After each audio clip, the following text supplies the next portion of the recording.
All right, Aaron, you're back in the Bellator cage, back in the win column. How valuable was that for you, the process of going through that defeat, coming through tonight, and getting a win, having showcased those new wrestling skills that you said you were working on during training camp? It sort of ticked all the boxes for you, right?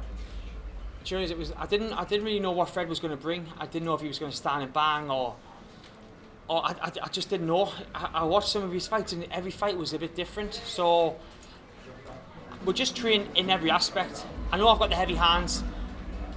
I didn't clip him much tonight. I remember I chased him a little bit I went a bit headhunting, and then I just thought, now I'm going off the game plan, calm myself down, and just really went back to everything I've been doing in the gym every day. And you know, it was nice to get back to winning ways, and yeah, show a little bit what I've been working on in the gym. I feel like the wrestling was strong. I feel like I outpowered him at times. But yeah, it's just nice to get back on the winning card, because after the loss, I was debating like is the nerves gone? Like, can I walk out? And I seen like people walking out like James Gallagher and stuff, like lapping it up, and I thought, fuck this. Everyone's here to see them, and everyone's here to see me. Put my hands up, and I just went for it. Once I got the reaction from the crowd when I walked out, the confidence was up, and I thought, fuck, I'm going to enjoy myself. You moved camps. Can you talk a little bit about that decision and how it's helped you maybe being at a different camp? I moved camps because, like I said, my girlfriend was from Brighton. I was training in Birmingham and I was living in Newcastle, so it was 3 different parts of the country, travelling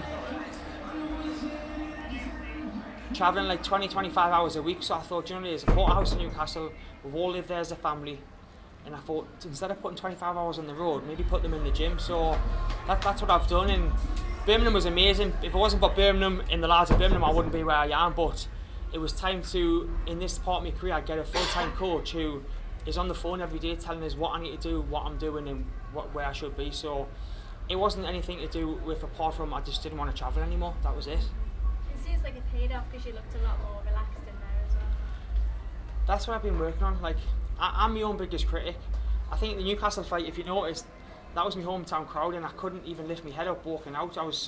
I kind of beat myself up before I even got in there. So I thought, fuck this, I'm just going to put my hands up.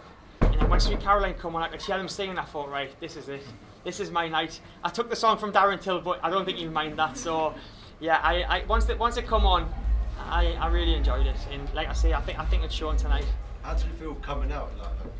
Obviously, that was probably the biggest roar I heard all night for anyone coming out down there tonight. So, and also you had your mates for you again. I think it was Charlotte and Sophie. Charlotte and Sophie. Yeah, sitting down there. I think we could hear them from outside. To be honest with you, they were really cheering for you. So does that really help motivate you? You know, you feel like you found your place at Bellator. Do you know what it is? Like, any support, I get a lot of people supporting us. I get a lot of people hating us. So to walk out and hear the roar, like you said, it just picked us up that little bit more. I was ready in the back, but once I heard the roar, then the crowd would, like, once the crowd started singing Sweet Caroline, I thought, right, this is fucking my arena. And I went in there and I done what I had trained for 10 weeks, and it's paid off. No, it really showed, your patience and your flying triangle, as you like to call it. I'm definitely taking the flying triangle. Even though it wasn't, but I'm taking it. We'll go with it. Yeah, I will. Cheers, mate. I remember we just talked about the build-up. We saw on your social media you've been doing, you did part of your weight cut with Paul Daly. You've been working out with a couple of other fighters. Do you think now that a lot of fighters have just accepted you as a fighter and not a reality star turned fighter? Do you know what it is? I think probably 80% of the fighters I see on the card have all wished as well. Like someone like Paul Daly, I think he's had nearly 60 fights. 60, yeah. And he said a year ago, I'd done an interview about you, and I said that you're the real deal. And everyone says he's not a real fighter, but like I said before, if you're not a real fighter, how can you be on 6 of the biggest cards in the UK? Because if you're not a real fighter, how can you be on Newcastle twice, sold me hometown arena out, London 3 times, and Birmingham? But I'm not a real fighter, so if I'm not a real fighter in Bellator, then what are these fighters that are calling us? Do you know what I mean? So I can never be accepted by certain members of MMA, but fuck it. That's why I get paid so well. Do you know what I mean? What's the overall aim for you in MMA? You come into the sport late, obviously, and yeah, you're learning on the job. You're very much and doing it under the bright lights as well. It's very exposing for you having to go through these sort of formative fights under so much media scrutiny and fan scrutiny as well. So looking further down the line, what is it you want to ultimately achieve in this sport? I just want to achieve as much as I possibly can. Like, as much as I can. Like, I thought I'll have one fight enjoyed it, had 2, and then I thought, do you know what it is? I'm not looking at like, I'm looking at a good 4 or 5 years still. I'm 32, but I haven't got the miles on the clock of fighters that have been in the game 10 years. So my body feels good. That was another fight, a few little niggles, but I'm not badly injured. So go back to the drawing board. We'll go again, and I'm going to keep going and going until I'm happy. Will that be a title? Maybe not. Maybe not. Like, there's people in the game that have been like 20 years training. I'll be in here too, but I will go until I've had a successful career as I possibly can. And you said Italy might be the next stop for you, is that right? Yeah, I heard Italy. And yeah, like I say, Italy, London, Newcastle, fucking Birmingham, Manchester, I don't care. Wherever they want me to fight, I'll fight. And is there an opponent on your radar at all? Anyone that you would Fucking, I'm just watching the cage, I don't know. First things first is I'm going to go to Egypt, and then I'll let me management and my coach deal with the opponent, and whoever it is, it is. I really don't, like, everyone says all this, but whoever they pick, I will fight. Whether I get beat, whether I win, I don't care. When do you think you'll be ready to get back in there? I think it's October. Okay. October, then I've heard Newcastle December. This time I'll fucking blow the roof off the place. Aaron, you mentioned October there. Do you think maybe a couple of days before October, the Dublin card you mentioned wanting to fight in Dublin, is that something that's still on your radar? No, Dublin was, I asked and they told me that I would be Milan. There's so many good fighters in Dublin that I think deserve to be on the card more than me. So I think as a home show, I think they should fill it with Dublin fighters personally. It's on the list, but for now I think the Dublin fighter should headline it all, and I'll be there supporting, and then 2 weeks later I fight in Milan, I think. How much did the loss affect you, and how much was it playing on your mind going into this one?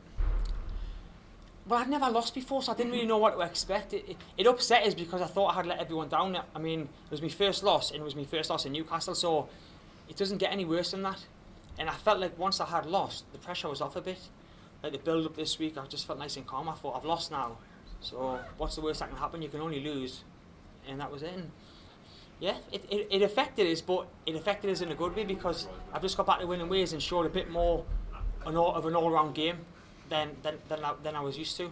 How much did it mean to you to have your friends from the reality TV world come out again? You know, they've come to pretty much all your fights. Charlotte, obviously a very close friend of yours and a huge celebrity, so come out and take her Saturday night and come to support you in your fight. Do you know, Charlotte, my mum, just everyone that comes, even people that just support us from Jolly Show, anyone that supports us, it means the world to us, do you know what I mean? And like I say, when I hear the roar of the crowd, I must be doing something right, do you know what I mean?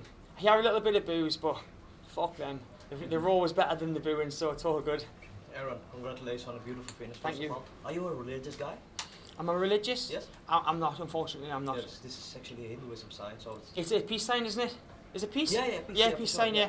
It's also signed by the Hinduism. And last thing, you said you could make a lot of money doing other things than MMA. So what brings you to the cage?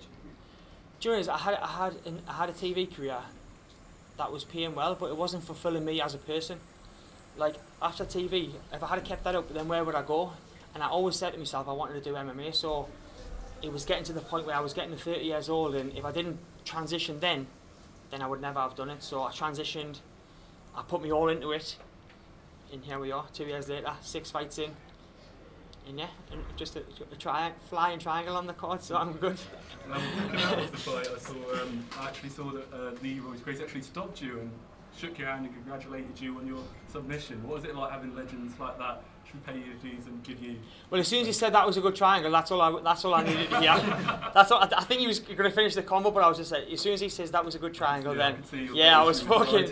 The smile went from here to here. So it's it's nice that people like Gracie and Paul and MVP when I'm coming out. It's nice to get recognition. Like I say, I think when I first joined, a lot of people were saying that I shouldn't be here, which is fair enough, but 2 years later I'm still putting the graft in and I'm just doing everything I can to be a well-rounded MMA fighter. Do you feel like losing a fight was a big part of that? Because I remember us talking about this last week. I think losing the fight was the kick up the arse I needed. Otherwise, if I didn't lose, I think I would have kept on doing what I was doing, and thankfully Corey Brown wasn't heavy-handed in the ground and pound, otherwise it could have been 10 times worse.